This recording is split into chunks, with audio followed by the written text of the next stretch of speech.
they were to be knocked by a transit which was coming from the opposite direction.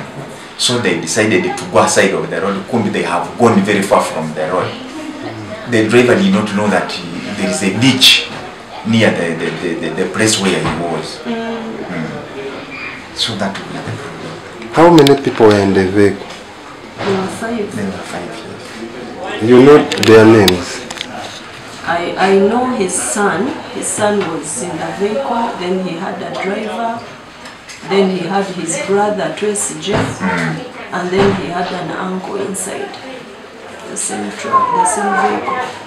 For them, they're okay? The last we heard from them is that they were unconscious. They had minor injuries. Apart from the son, who was not really doing badly. For him, he was okay because I've been told that he could actually talk. It's a pity.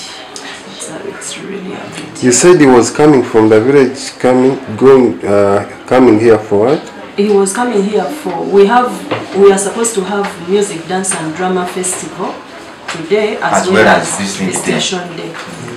So he had functions up country, but he had promised that he would be here in the morning because the visitation starts at it was supposed to start at 8:30 in the morning.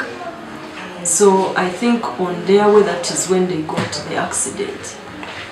Okay. He was rushing to come and attend the function. It's a sad moment. Sad. Yeah, so removed. Download the app on App Store or Google Play Store now. Vision Digital Experience, the future of media.